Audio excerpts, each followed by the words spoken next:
Approval of the minutes. So does anyone have any questions or comments on the minutes? I didn't see anything, so I go to approve the minutes of the July 13th meeting. I'll second that. Is there any further discussion? All those in favor? Aye. Motion passes. Chairperson's report, I have nothing to report. Comments from board members, does anyone have any comments for staff, or just want to make a comment? I got them in my notes. I got stuff when everybody did their. That's okay. I know that light out there is something else. It's reports from standing committees. So budget and finance probably met, so they're already on the agenda. No, we did not meet. Oh, you did not? No. Okay, didn't even, okay. Okay, Mr. report. Larry, do you have anything you'd like to highlight? Yeah, I placed in front of each of the board members, I should call it a tentative schedule, because we already ran into some date conflicts. But anyway, September's agenda's going to be kind of loaded with policy manual changes or proposed changes, as well as bringing the draft copy of the new park design, so the committee can review that, so we can put that on the September board meeting. But anyway, you see it's pretty busy. There's 3 meeting dates. Take a look at those. We'll be I know that Pat already has a conflict with the date, so we'll be contacting you next week and just check to see if these dates and times work for you. If you don't, we'll find something that works. As long as we can get everybody to meet before the end of August, if the committee's meeting, then we should be fine.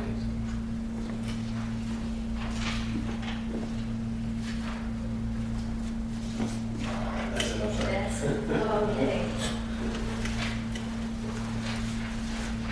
Hey, Can we gentlemen. get to ask Larry questions? Sure. So did we decide if you're driving to our little CSDA conference, or that's what worked out?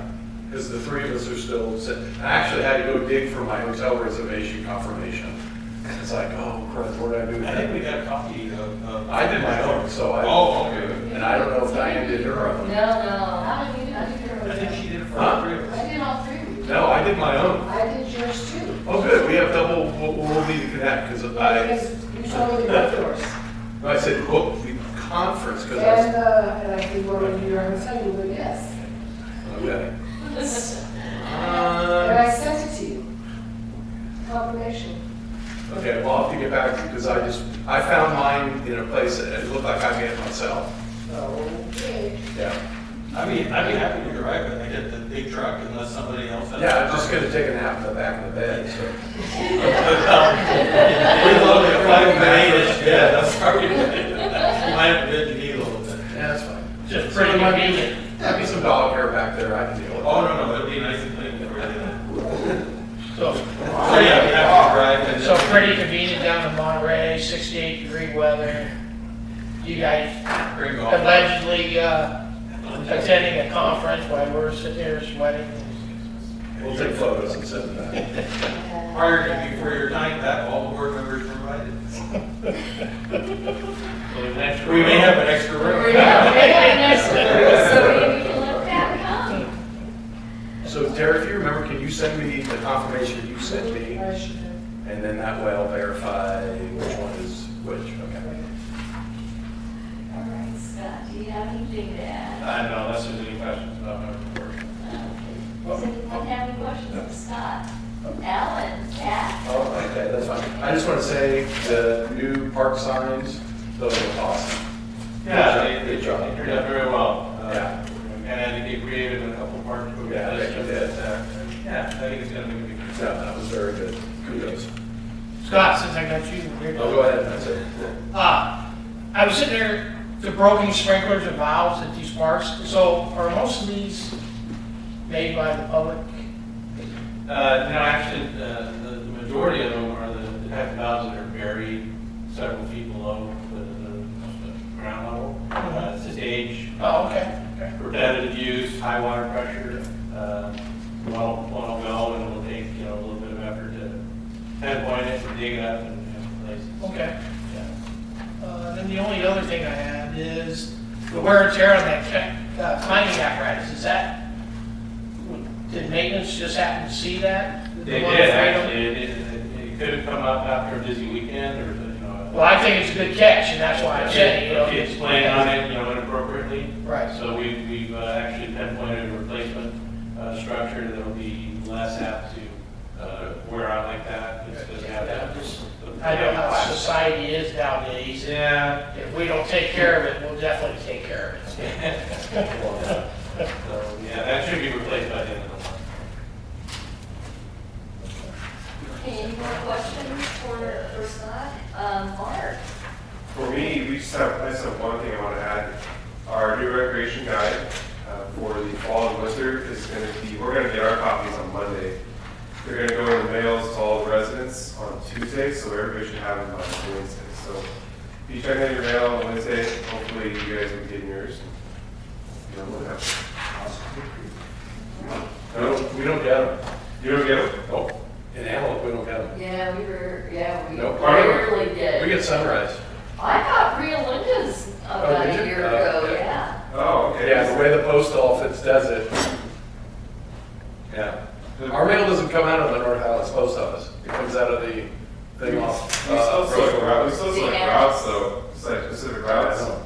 And it's supposed to actually go to, I'll let you know if we get it. Yeah, let me know. Lately, Yeah, we we'll have let not you get know. them. we do choose those routes intentionally. So. Yeah, that's it. All I got, Oh. I didn't know we had to raise hand. She just goes, she's very quick. She doesn't. Did we get the website fixed yet? Our website? Yes. The new website's gonna be up on Labor Day. Okay. This right here on, look on the. Well, the current website, I went to it, and you have a lot of broken links. I kept getting that error. Right, it's probably, what is that area? It says 404, file or directory not found, server error. Where are you getting those links? I knew you'd ask me that. That page and that page. If you click on any one of these things, you get that error. Interesting. I wonder if it's because they're in the process of. I don't know, but I just said, oh, let's go see what's up yet. And I start clicking, it's like, what? I did not know that. Multiple dates and times? Yes, Okay. yeah, I did.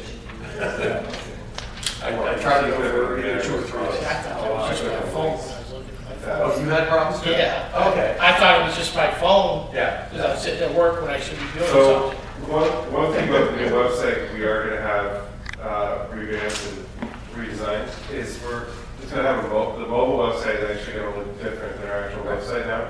So it's gonna be mobile compatible. So essentially we're getting 2 new websites for the price of 1. So we're gonna be reaching like 10 times. Where now, our current website, you have to get your phone and, play with it and so you get to everything else. It's not that fun to play with, but our new one will be compatible. It's gonna look different than the actual website itself, compatible for us. And that, by the next time our next board meeting is, we'll be able to, Okay, I'll check, I know that will. oh yeah. Terry will tell you I will. November 5th, it's supposed to, it's set to launch. Okay. And that's how I figured out I didn't have a picture when I went to that website, so. So it's just a scrolling banner going across? That's It just says error. No, this is just an error page that comes up like that. It looks exactly like that. I can do the CF for the meeting. I mean, it showed, because I had the same problem, but it was on my phone, because when I was out there working. Okay. Okay, it's good enough. Okay. I got one quick question. I see the summer camp is like 18 kids more. Yes. Was that due to the fact of how we put it out there, the word out there? I mean, 'cause that's a pretty big increase, It's a large you know, increase. from 25 to 43. So I was impressed. You know, My personal theory, without any real facts behind it, I think that being able to register online plays a big part. Last year, we saw people learning about our online registration, didn't necessarily know about it. This year, everybody knows about it, because they played in other programs and they've used it. So a lot of our registrations came online after hours. So I think for the pure convenience factor, in my personal opinion, I think Active plays a big role. Okay, yeah, no, I thought it was a great job. And also, we picked up a lot of kids from our spring break camp that we filmed last year. We were a rarity in the area for spring break camp. Not a lot of people had it, so we picked up a lot of new customers.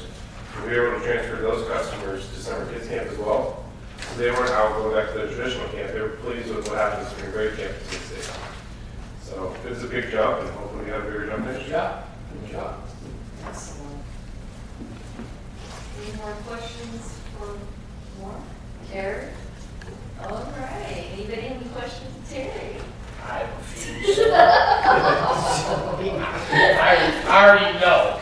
We're really good I already at know. Correspondence, we have a letter from LAFCO, and they're looking for some nominations for a couple of upcoming vacancies, so.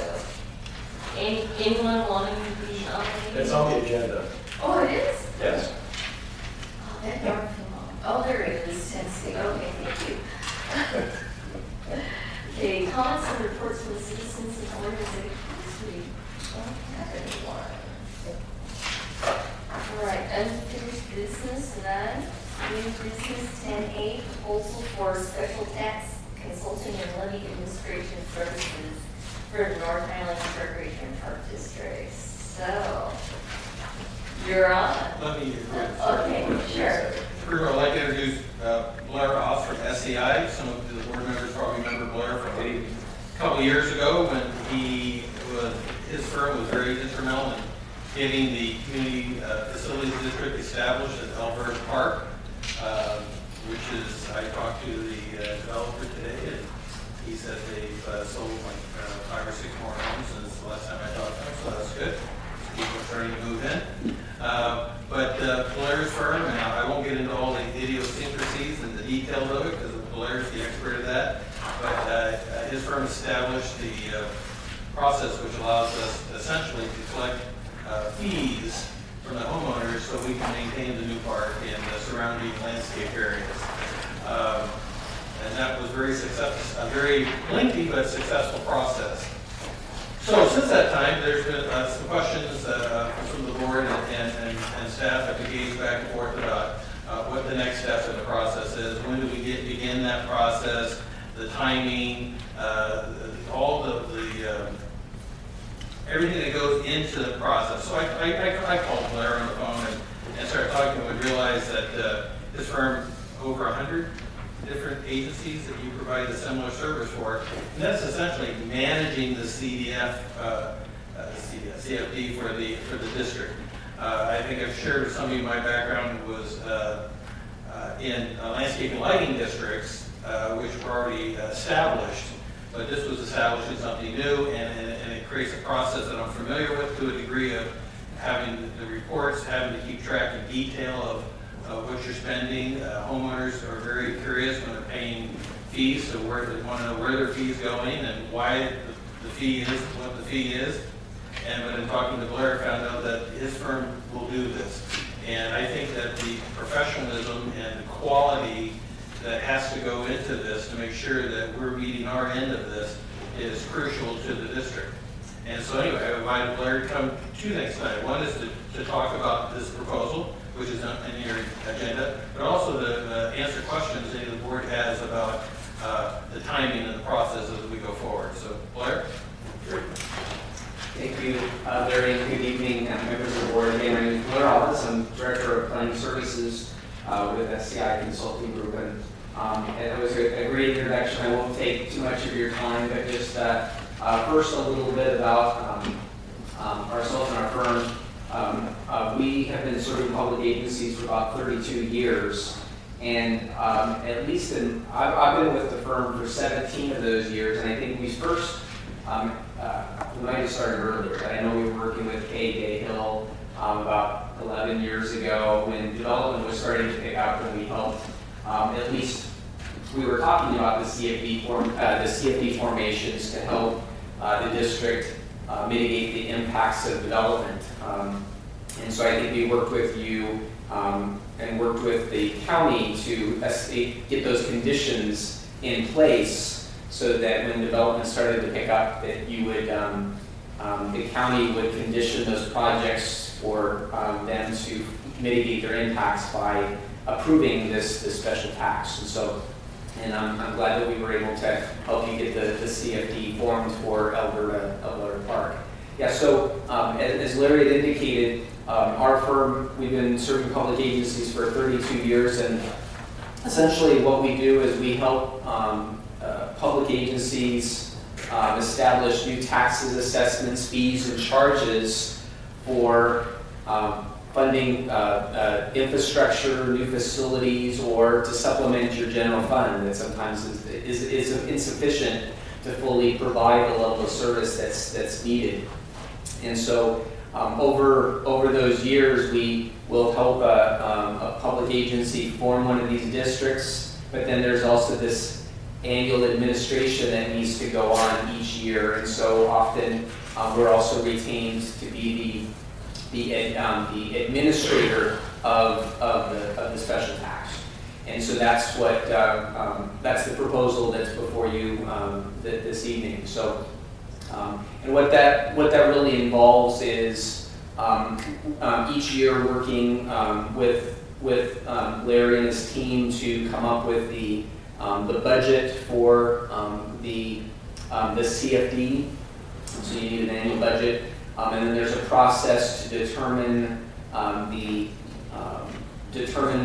special taxes for each year, coordinating with the county building department to determine exactly how many permits have been issued, coordinating with the assessor's office to get information on subdivisions and changes within the CFD, and then determining those special taxes, packaging those special taxes, and being your representative to the county tax collector to make sure that they're put onto the tax bill correctly. Then also through the course of the year, there's also questions from property owners about the special tax, and so often we have an 800 number, our property owner inquiry line, and we actually have a full call center to be able to, when a property owner has a simple question, the line on the tax bill would be our property owner inquiry line number, and that would come to the levy administrator that would have all the information about the special tax. And we often would be able to answer some other questions that might arise. And if there's any, so we try to answer all of their questions. And in the event that there was, and I doubt this is the case, but in the event that you needed to make an amendment, a change to that tax, we would process that out for you and take care of all that. And then of course there's every year there's a lot of reporting requirements, a special tax report that's required annually that needs to be published and we've made available for all the property owners within the district, but specifically those property owners within the district to have all the information available about what was collected and how was it spent and what's the future going forward, how was the rate determined, and a lot of that information. And so we administer, I'd say, 95% of all of the taxes, assessments, fees that we actually end up forming, because it is a lot of work, and so we have the ability to be able to do it very, very efficiently, very cost effective, and provide little hassle-free services to district staff so that they don't have to worry about a lot of these details, and to provide hassle-free service to our property owners to make sure that any questions that they have about the special tax are answered. So that's before you this evening. But with working with Larry and looking at where the Alberta Park development is at right now, the purpose of the CFD is to provide for maintenance of the parks within the project. But yet, since that park hasn't been constructed yet, won't be constructed until next spring, there's no need to levy the tax because you don't really have anything to spend it on.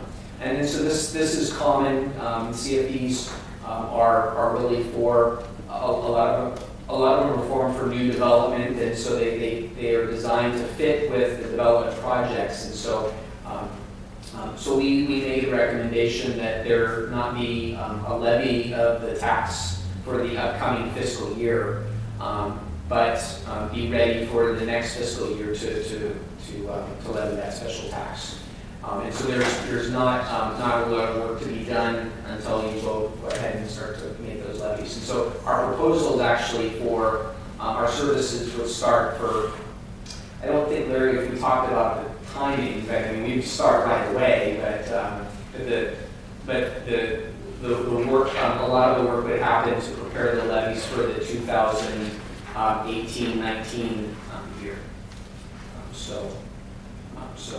But if you have any questions, yeah, we do these for, we administer about 1,000 taxing districts, assessment districts, special fees and charges for about 150 public agencies throughout the state, and a big chunk of those are park and recreation districts. So we work with a lot of the park and recreation districts here in Sacramento.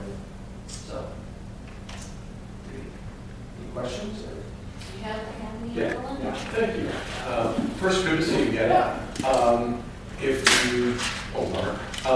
If you don't recall, I work for county finance, and actually I spoke to a couple people, and I mentioned you, and they all gave you very high marks that says, oh, you've got a good firm, so it's great starting with that. I'll share that with my team. Yeah, it was the head of tax accounting that told me that. So my concern has always been the expenditure side of this. I understand the budgeting side, the tax coming in and everything like that, but now are you going to be able to assist staff to work with them to explain to them how they need to allocate staff time of who's working up there and when they're not working up there and things like that? How does that all work? That's always been my concern. Yeah, we don't typically get involved in that, but we can certainly help with that. Okay. In terms of, So like, for example, a maintenance crew on Monday, you got 3 guys going up there and, mowing the lawns, doing everything like that for that day, but then for the rest of the week or the next 2 weeks, they're not up there. So you have to figure out how many hours they were up there somehow in order to charge the CFD, correct? Right. Yeah. So that's why, and staff's got to be able to do that, because in the county's financial system, that will be a separate fund set up. So, they're going to need assistance on how that all works, I guess. And again, I've heard, you're going to help with the annual reports and things like that, but that's more the funds coming in and how we budget it and things like that, but not the expenditures. Right, well, yeah, so we can assist with the budget, so you'll want to establish a reserve and and allow for any, we're in a teeter plan here in Sacramento, that any delinquencies, and put together that budget so it's a projection for the upcoming year. Right. So for this year, it's going to have to be an estimate for the first year, because but then after those years, you have some better information. Sure, but again, it's going to be whatever staff has actually charged to the CFD, and we got to make sure we're charging things correctly. Right. So, we love the T. Yeah. I can just maybe jump in a little bit. I'm sure that the county obviously is familiar with other districts that have programs like this. I actually still have some of my forms from when we did the landscape and lighting district, which are very similar to tracking, maintenance, tracking the supplies, equipment, making sure that, that every day that if one of our maintenance workers goes up to the park and spends 2.5 hours there, it's recorded as 2.5 hours there. We got to make sure that we stay on top of that, because frequently you'll hear, well, I haven't seen a maintenance worker in 2 weeks. And so we track that. So I think that the forms that I would suggest that we use are going to be almost identical to what we did for landscape and lighting, because it's really an allocation of time, materials, and supplies, and keeping track of that. And that's real important, especially, but I think the key that, and again, I'm not that familiar with, and we have a little bit of time to get up to speed on, is what does the county need from us on how, once we collect this data, how does that go into the system, so the system treats it separate from our regular budget? Right, I mean, that's a coding thing. Right, but I'm sure that they've done this many times before. Sure, but, Yeah. but the other thing is, you have to realize, the county's financial system, every county department uses it differently. So I bet you a lot of districts use it differently also. So there's different ways to capture costs, and Diane shaking her head, she knows what I'm talking about. I mean, what do you guys use, orders, or you use, Oh, yeah, no, we use cost center. oh, you just use cost center? Yeah, we use cost So, center. and that's what I'm saying, and I'm not saying, you know, the forms are a great idea, don't get me wrong, but then there's the process to, okay, now that you have it, that this maintenance worker worked 1 day, 2.5 hours, who's gonna do the adjustment to the records to reflect that? And that's what I'm saying, or how are we gonna end up doing that? Are we gonna try to do it on the front end, as the payroll goes in, is somehow charge that off? Or are you gonna do it on the back end after the payroll's charged, they come up with some kind of an hourly rate for the maintenance workers and then track, you know, so there's different ways to do it too. Yeah. And I'm just saying that's something that needs to be thought of in advance before we get to that. And I think we've got a little bit of time to do that. That gives us a chance to talk to other park and recreation districts in Sacramento that already have this in place, visit them, talk to them, get their copies of the forms, talk to the county, and try to find out what, you know, we're not trying to reinvent the wheel, but what do you use? No, absolutely. So we can get set up, because Terry's gonna be the one that's inputting that data that then gets sent to the county, so I think that's the mechanics of it. I'm confident. But we can do that. again, I'm trying to help Terry out longer here. She's probably thinking, what's she throwing into the bus now? Because this may create more work. And, you know, we may have to look at getting another part-time staff or Cindy doing, I don't know. And I'm just looking at it like that, you know, I don't know long-term how long it's gonna take. And essentially what we're gonna have is about approximately $100,000 annual budget. Right. And that budget is gonna be used, part of it is going to be used for, obviously, material service, staff time and supplies.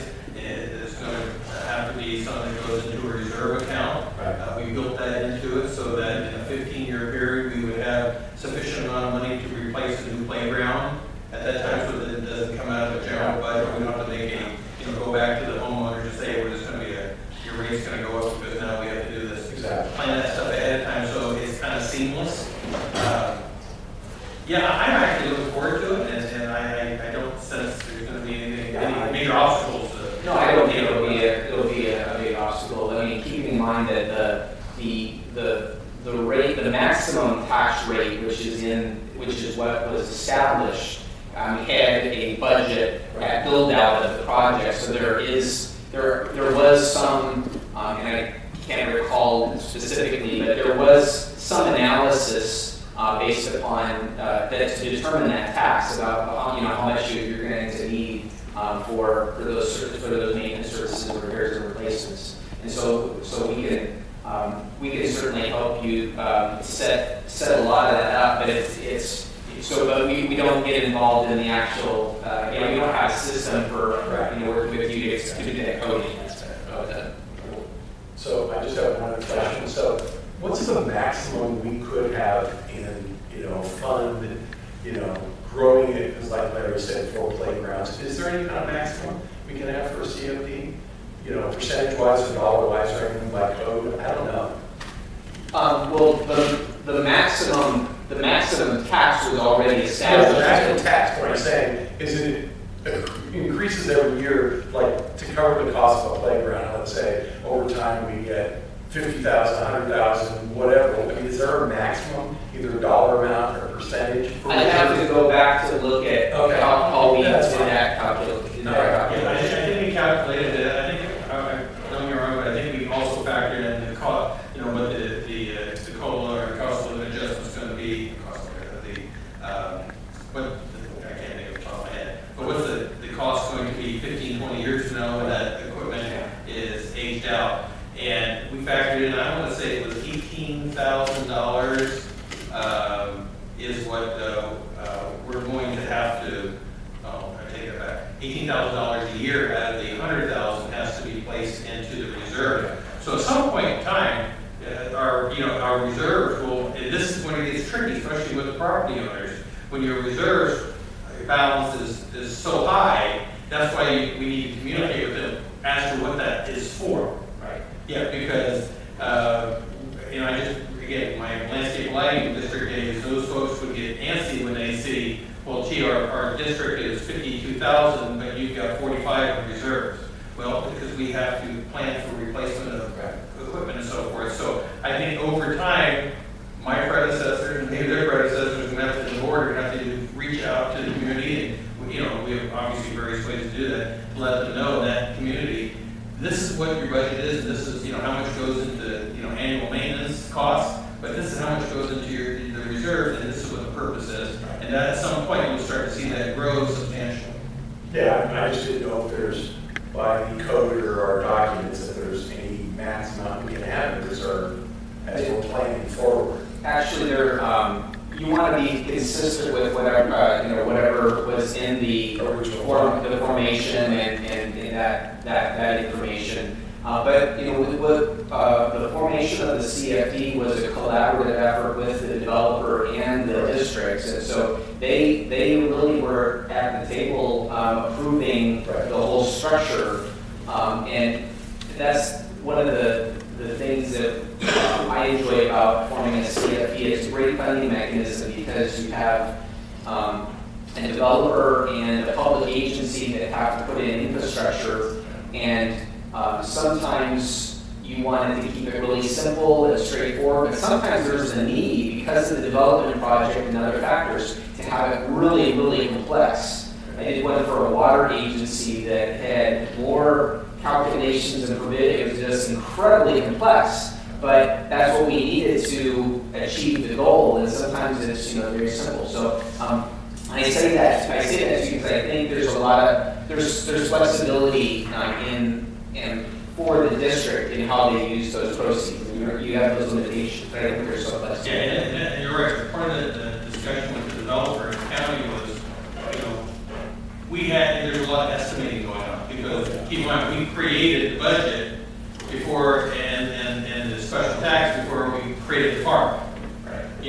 If we had an estimate of what we thought the park would cost, but we didn't know if it would have a $200,000 play structure in it or a $125,000 play structure. So we started putting money away, and it's not just for the play equipment, it's for the shade structures and benches and things like that. So we added a contingency to anticipate any of those. So you will be able to levy up to the maximum special tax, and there is a provision to adjust it for inflation. So you can imagine this voter-approved maximum tax, but then each year you'll do that budget, and you want to make sure you're capturing all of your costs, and you're adequately putting away in the sinking fund for that for future repairs and replacements. And you might end up coming a little bit under, and that's okay. You could actually charge a lower amount, or you could charge up to that maximum amount. Hopefully, it was calculated well so that your costs don't exceed that amount, because it's a little too late. So that's why we put those contingencies in and some of those other factors so that it has life to it. And just so you know, Alan, we did part of that process. We factored in full-time, part-time staff costs, overhead costs, and we used the current rate at the time. And again, knowing that, if salaries go up, we've got the inflation factor built into it that, should cover it. But, I think the amount that we put in there was a little higher than what the developer wanted to do, because obviously he wants to sell a home with a low, maintenance, overhead rate. And but we want to make sure we cover everything. And to a large degree, there's a lot of planning goes on, but it's a little bit of a crapshoot too. Because again, we're planning a budget before we plan what it's going to look like. Normally, you kind of do it the other way around. So one last question. So every year then, this board will then basically pass a resolution to tell the county what the rate should be? Correct. Okay. Similar to the resolution, it's a little bit, there's a few other provisions here, but the resolution before you this evening is to just take action to levy zero tax for next year. That's, yes, that'll be a resolution that will come before you, probably May or June timeframe, maybe it could be July. Certainly has to be by August to be able to get the final. Yeah, and Alan too is just, sure, what I have right on top of my head, you said I was just gonna piggyback on. You know, there's one thing about turning 60. For those who aren't there yet, Things. I'll think of it. Oh, it's just the rate that, well, we're shooting the budget, is also gonna come to the board every year for Right. that. Yeah. That district. And here, the interesting concept of this is that now we're hearing little bits and pieces that, you know, we may have additional development adjacent to the current development. Well, we've got a CFD in place already. So, Well, okay, I'm glad you brought that up, because when we established the CFD, I asked that question. I said, so what happens? Do we have a separate CFD? Or, well, I was told it's better to have a separate one. That's what we were told at the time. That's what Kay told us. To have a separate one instead of trying to amend the current one. I'll let you speak to that. Yeah, so there are two different approaches. You can form the CFD for a larger area and just annex into that CFD as you go along. But however, the formation process and the annexation process are pretty much the same. So I mean, you've already done the work, you've done sort of the math, you sort of know. So it doesn't take a lot of additional work to just do a different CFD for a new subdivision. But sometimes we'll do a CFD for an entire specific plan. We're actually doing a CFD formation for the Rio Linda, Alberta Recreation Park District for the Alberta specific plan. And so we possibly could calculate it for the entire specific plan, but then the CFD itself would just be for that one development, and then you annex into it. So that's all. So is this development just to the west of it? To the west and to the south. There's property on one side and property just below where the retention pond is. Okay. There's actually one of Those those two parcels. four different property owners. Now, nothing's being said because, other than just my contacts with Silver Home saying that, yeah, they've had conversations, they've been approached about buying the property, they have an interest in it, but they're not saying anything more than that because they don't own the property yet. But I want to go back to what you said earlier, Alan, about, when I didn't mean to misspeak. We set the CFD up so that we could plan for future expansion, but the rate could be totally different because the development could be totally different. I mean, somebody could say, hey, let's put a public swimming pool there, or a community swimming pool, or let's build a park that's 5 times larger than what we have here. And so that would affect the rate. But I remember when we talked with Blair, we had set the groundwork up so that going forward would not be necessarily recreating the entire wheel again. We've already got things in place. And compared to a landscape and lighting district, this is a lot more seamless, a lot less legal issues. For landscape and lighting district, you have to have a really robust annual engineer's report and a lot of limitations and stuff. So with this, you have a little bit more flexibility, they're easier to form, and so I think that's why we went down the path with CFD formation for you rather than landscape and lighting. So just to identify, about 25 or 30 years ago, this board had actually established a landscape and lighting district illegally and refundable money. Oh boy. Before I got there. We don't want to do that. We don't want to do that. We don't want to do that part. Yeah. That's all I got. Thank you. Anyone else have any questions for? He answered quite a bit. I don't pay for that,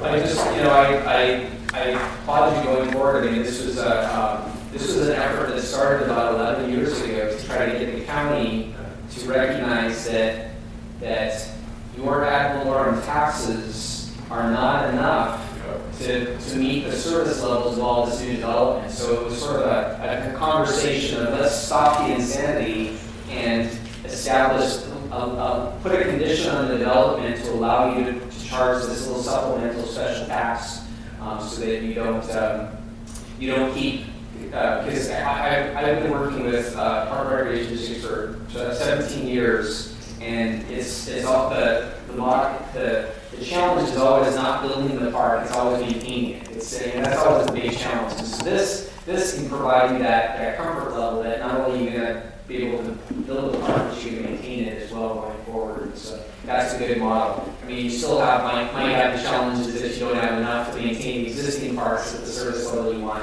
But at least at least now there's a recognition by the county, because they actually are the ones that have the land use authority to impose this condition for you. But this special tax is yours and yours alone now. So, but at least they're working with you to developers mitigate their impacts. So you're telling us the last 10 years has been your best maintained park that we have? Because we have the funds. Yeah. And that's the scary thing too, I think it was brought up earlier, and again, going back to landscape and lighting districts, you could have a city park on one side of the street that's maintained by the tax system that supports all city services. Then across the street, you have a park that was built in the landscape and lighting district, and those poor folks pay twice.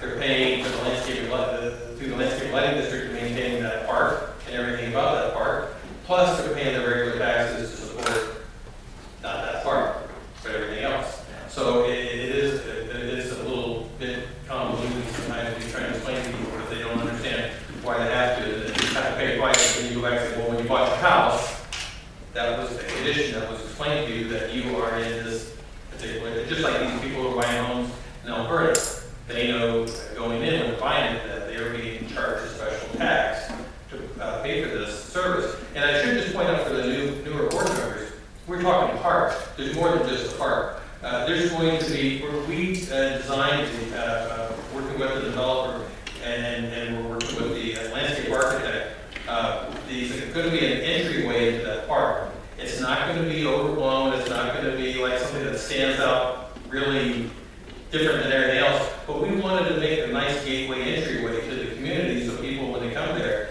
what they see coming in is what they're going to see at the back end of the park as well. So we have some landscape and areas in addition to the park that this special tax is also going to support. So it's not just venturing out to the park, it's when you go out there, it's other places we have to maintain as well. So the expectation, especially the homeowners coming in every day and seeing what's in front of them, they don't want to see a bunch of weeds and dead plants. So we want to make sure that we maintain that at a high level. Well, my daughter bought a house out there, so trust me. Oh, she did? Yeah, her house will be done in the middle of September. Excellent. So yeah, so I'll I got more kids, buy more houses. No, I'm your age, Larry, no. Is there any more questions? Do we need an approval for this? Yes. Or is this? For the contract, Right. yeah. So moved. I'll second that. Is there any further discussion? All those in favor? Aye. Motion passes. Thank you, Blair. Okay. Thanks, Blair. Thank you, Claire. Okay, now we're at 10B, Resolution 554. Now that we approved the contract, we need to approve Resolution 554, authorizing the levy of special taxes within the CFP district. I'll make a motion to approve 55440 tax levy for 17, 18, sorry. I'll second that. A second, any further discussion? All those in favor? Aye. Motion passes. All right, 10C. Thank you. The Sacramento LAFCO nominations for special district representatives are in your packet. We have, which was the correspondence Does anyone want to be nominated? I've had quite a bit of. No, Yeah. that's too You busy. may get a trip to Monterey next. I might get to go to Monterey. You send me to Monterey, I might. After you get back. Thank you, but no After you get thank you. back, Yeah, let me talk, I'll give you that answer. Once I get back. So no one from our board is interested, Larry, so. I'll be that 2-month guy on there, and I'll look at you a while. All right, thank you. Item 10B, resolution 552, approval of the fiscal year 17-18 final budget. So Larry, did you want to highlight anything, or did the committee want to highlight anything? Committee didn't meet, so we, Okay, I didn't know If I if you could- if I had could- any email communication. If I could just speak to that just a little bit, certainly Alan and I have been in communication about this. A couple things. Just so everybody is aware that when I came to the district, Terry informed me that, I learned about preliminary budget. When you work for city government, there's one budget, there's no preliminary, which you adopt as the final budget. And explain that how the process worked, that at the end of June, or by the end of June, the board passes the preliminary budget, but then there's a final budget that comes back, which is before you tonight. And that usually reflects some changes that occur between the time you pass the preliminary until they close out period 13, correct? All right, I'm still learning. You did pretty good. Yeah. Well, one of the things I did when I came here is, when Terry said, yeah, normally we bring the final to the budget to the board in September, and in my process of reviewing the policy manual, the policy manual said, first meeting in August. So for is this my fourth budget? Third, fourth budget. So the previous budgets, we brought to the board in August, and I believe the last two, it could have been I think the last two. I met with the committee, which was Diane and Mike, when Mike was here. And we met for the preliminary, but for the final, we didn't meet because we had the same thing we ran into this year. From the time the county, we don't really know there's no set date the county's going to give us the final budget back, which then Terry has to transfer over to some new forms that you see before you tonight.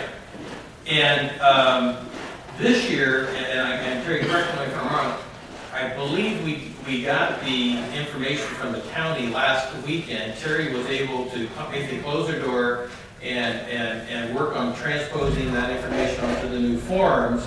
And so what I did was exactly what I did 2 previous years. I sent the committee, which is Pat and Alan, just a brief update. Said, here's kind of it's not all the changes, but it's the more significant types of changes. And just want to give you a heads up. And then Alan contacted me and asked the right questions. He's used to this, why is the committee meeting to look at the final budget? And I think what it comes down to, and I'm not making excuses, because this might be something that we have to look closer at, because we already see there's a conflict between some information that Alan sent me, that the kind of the date requirements have changed versus what our policy says, versus what the county says. That whole story again, everybody's on a different page.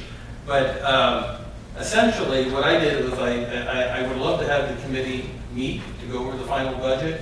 But if you do the math, you see that we had to get the agenda out on Friday that you have before you tonight, 72 hours notice to get the committee to meet, and then get the agenda out. It just wasn't possible. So one of the things that Alan provided me was, and we're looking at it right now, is again, we have a date that basically says by the end of August, is it? August. It's August. September 1st. And if that's true going forward, then we can come back and adjust our policy to say we don't have to meet the first meeting in August. It could be somewhere between that and the end of August. In that case, a simple thing is we hold a special meeting to get that done, so we don't have to change our regular board meeting. again, all these things happen really at I mean, we're talking 48 hours of time, basically. And so I apologize, I would love to have the committee meet and go over these things with you. I did follow what was the previous practice from the previous 2 years at least, where we sent the changes via email. Alan, I had a brief conversation about some options and stuff, and I recommended that we bring it to the board in the format and the time frame in which you see it tonight. And then certainly let's get this on the agenda and look and see if things need to be changed for next year. So having said that, Well, I got one. Okay. So what was the county deadline that they said it was? the county deadline, this is a perfect example, thank you, Alan, of how this doesn't work. The county deadline says that we have to meet, or our board policy says we have to meet by the first meeting in August. Keep in mind that date changes from year to year, it moves. But it said to the county by August 10th. So again, you start to realize that doesn't work, but then Terry got an email from the county saying that, oh, forget the August 10th, give it to us, you have to give it to us by the 20th of August. So now you start seeing, you got the first meeting, you got the 10th, you got the 20th, there's a possibility it's at the end of August. These things happen, you know, sometimes when we use I don't want to say an old system, the policy is the policy, so the policy is changed by the board. But I think it kind of goes back to the conversation that the board has had when we were replacing board members, or when we had resignation and we were getting conflicting information, if you remember, from the county. Pedro remembers, because I said, no, Pedro, we're going to do it this way. No, Pedro, I think we're going to do it this way. So what I'm telling you is that we've already started the process to make sure that if it has changed since the board policy was established, we're going to make sure that come next year, we're going to be on the right page. We're going to make sure the dates are correct dates. And again, even if it's in August, that gives us a chance. We can simply say we're going to meet the third week of August, which gives us time for the committee, the finance committee, budget committee to meet to review that final one more time. So I'm sorry I got really wordy with that. Well, no, but then I brought this up to the county because I went right to the director of finance actually, and I said, where did we get this August 20th date? Well, that's the day it's due. And I said, by the California government code, it's due September 1st. I didn't get an answer after that. So that brings up a good point. The California government code is in conflict with the county, and it's in conflict with our board policy. So if you want to say I took the easy way out, I'll accept it and say I did. But I figured, you know what? You can't get in trouble if you follow the board policy, and then you can always change that board policy if you find out you've got. Well, the government code, I mean, we have to have it by that date, technically by law. I mean, whatever we can say any policy, we can say December 1st. Well, yeah, we can say that, but then we're in violation of the code. So, I mean, technically, the latest date we can have it done is September 1st. And the county, nobody can tell me where they came up with that August 20th date. I think they came up with that date just to give them time to input everybody's budget. It could be. And you know, the part that I tell you the truth, I did not even want to go back and do any investigation. No, I knew it was going to just add another layer of stuff.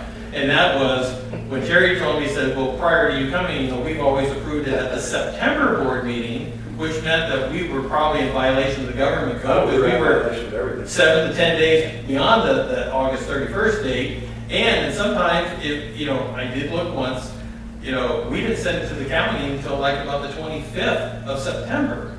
And that's when Terry told me, he says, oh yeah, I'm paraphrasing, we used to get our butts chewed out all the time because they said we were filing it way too late. So you can see there's a lot of moving pieces here. And so anyway, make long story short, this is what we followed. And I have a feeling this policy is going to our policy is going to change once we get the correct information. But in answer to your question, and Alan, and if Alan wants to address that, it's fine. I went through the line by line item on the agenda, and you'll see some things were up a little, things were down a little, but generally speaking, we had about 3 or 4 items that we had some money savings. And then I put in a big ticket item, which I truthfully, I don't really like doing it that way because it just raises questions, but I wish we had had the information prior to the preliminary budget, because then we would have put it in then. there, you have seen in some of your budget report or your monthly board meeting reports, Scott has addressed a number of issues with pictures of major tree failures we're having in parks. This isn't just the reason for the last rainy season, but it really is about 4 or 5 years of a drought, followed by more water than these trees can handle. And so what's happening, and truthfully, the district doesn't have a tree maintenance policy, which says, hey, every year we will take 2 or 3 parks and go and prune and clean up and remove trees and do that sort of thing. And so what's happened is all these years kind of caught up, and now Scott informed me today, we've had some more tree failures just in the last day or two.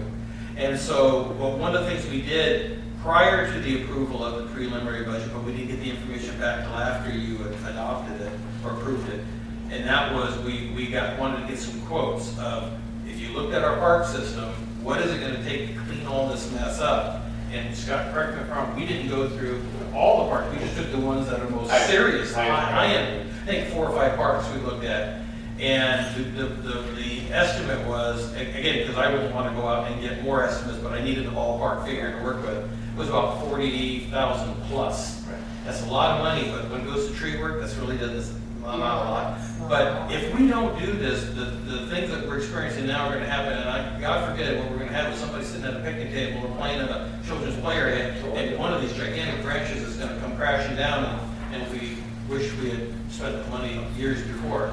So I don't like just putting, that's a huge amount, and normally you want to make small adjustments between the preliminary and the final, but due to the nature of getting the information back after preliminary, this is really all we can do. The good part of it is our reserves are, again, building, and I think that there's a good chance that if we need to address the remaining parts in the next year, we are going to have the funds to do it. And once we do this, then it's just staying on top of it. Right. And so, again, I can go through if you want to use, I think the changes are noted in the. No, they're pretty self-explanatory. Okay. I just have a comment on the tree trimming thing. So when we get to that point, I suggest that you know, try to get quotes for, you know, whatever the 5, 6 parks you did, and then also have them give it for all the parks, and just to get, I mean, maybe, you know, the other parks aren't going to be that much more, we'll just knock it all out. I mean, if we have to come back here, we'll adjust some funds for you then.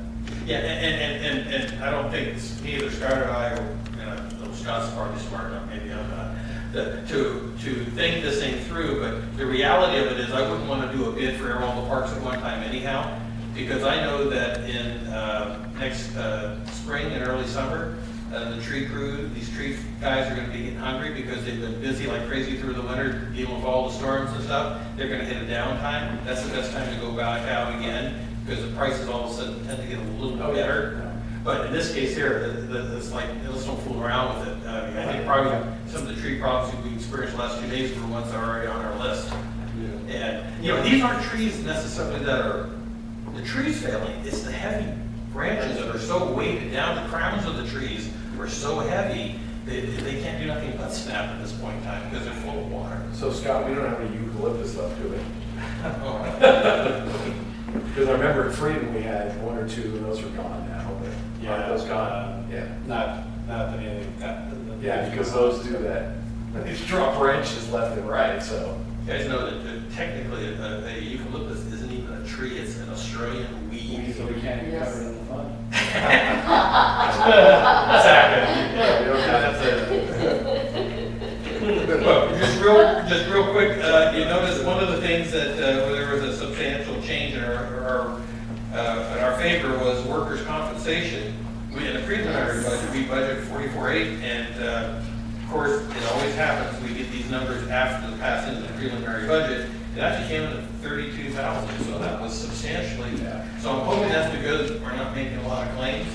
I was afraid to ask because they might say, "Oh, that was a mistake." Yeah, let me go over my numbers. Right, and also too, on the revenue side, you'll see that we exceeded our revenue goal, but let's be honest, $100,000 of that is contributed to the swimming pool settlement. Right. And I was a little conservative. It's not a substantial amount of money, but in the past, my predecessors seemed not to budget any adjustments for property taxes, and just basically say, let's wait till see when if things are good, we'll have this extra money.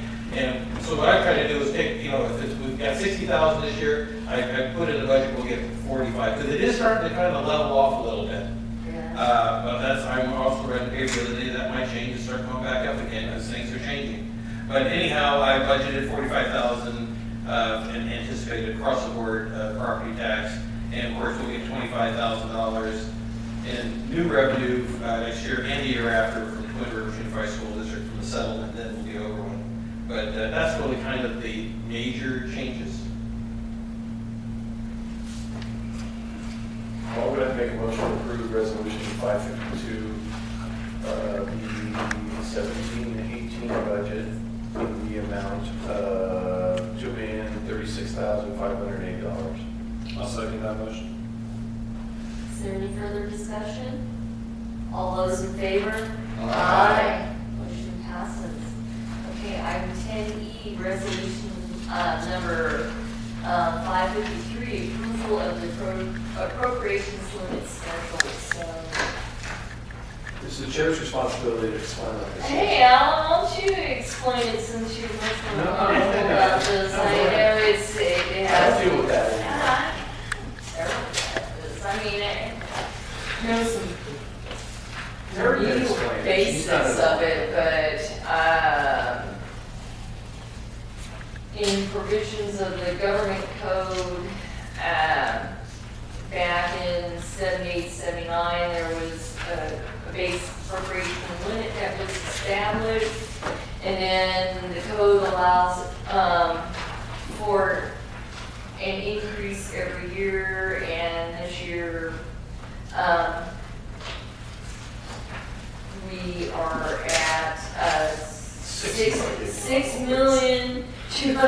$6,272,150. So it's my understanding, if we collect Property in taxes excess of that amount, we would either have to refund it, or there's some other provisions in the Capital code, like, capital expenditures, so. We're not even close. Yeah, we're not even close. I It's a wish we procedural were, vote, basically. yeah. Did you do some research on this today? No. It's a little bit, I learned from Alan. This originally started from Prop 4, and then got amended to Prop 111. So the So at voters least you know did this to a it's- maximum that the tax revenue growth of public entities can only grow by the computation of the cost of living or inflation times the population increase in the area. And if it grows by more than that, like Diane said, you have to either refund the amount back to the voters, or capital expenditures, or there's one other thing that I'm not Wouldn't remembering. that be a Yeah. nice problem to have? Oh, I know. Well, I mean, nobody refunds everything, just goes out and buys stuff. Buys a big- I'm saying, wouldn't it be a nice problem to say, hey, we need to spend some money? Yeah. Boy. No one's, after the recession of 10 years ago, no one's ever come close to it, I would say. No, in Sacramento County or statewide? I don't know. State. It's statewide, but Sacramento County, yeah. So, do I have a motion to? I'll make a motion to approve resolution number 553, appropriations limit schedule, appropriations limit schedule. Second that motion? Any further discussion? All those in favor? Aye. Resolution 503 passes. Okay. Item 11, payment of the bills. So, does anyone have any questions of staff? Where did Mark go for $29.96? Where did I go over $20? Oh, where did you go for $29.96? Employee transportation. Oh, probably just back and forth facilities. Probably the county and back or something, a couple times. Wake Island for field trip. By the way, just to let you know, we did go out and buy the new riding lawnmower with the, is it 61-inch deck on it? And I got a chance to see it in the last couple of days. It's a lot faster than the old grasshopper we had. And I mean, they're really, They really pretty quick now. I had one staff member come up to me today and tell me, he said, he just absolutely loves it. And it's faster, more efficient, and so. Did Scott let you drive it? No, James not letting me sing. Maybe in a month or two.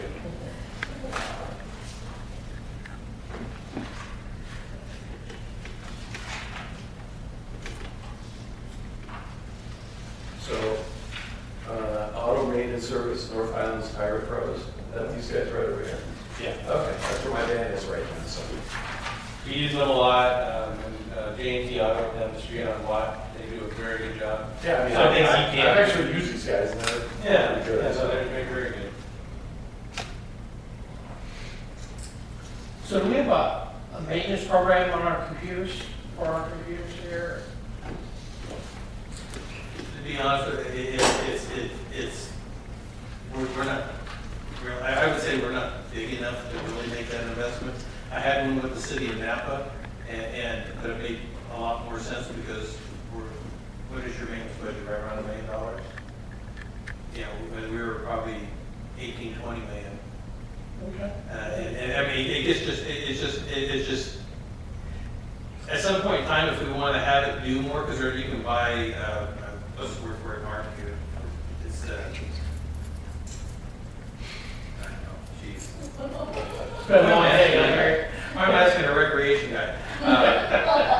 You can buy additional components for it to do different things. Modules, thank you. And so you want to do like inventory and track, it might be a good idea down in the future, but right now, just my experience is we would need to be doing more tracking than probably we need to know at this point in time. But it is a good idea because they can be real helpful. It's easy to find information.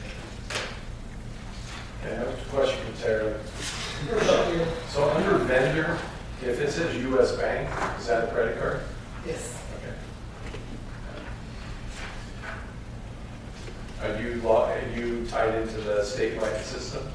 Or we have our own separate? Yeah, well, Well, that's part of the cow card program. It is the cow card? Yes. Okay, thank you.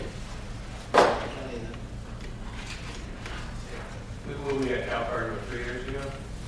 That's what, I thought we were under the cow card, that's what, okay. And how many cards do we have? 1, 2, 3? well, if we have 4 items, call in the cancel orders.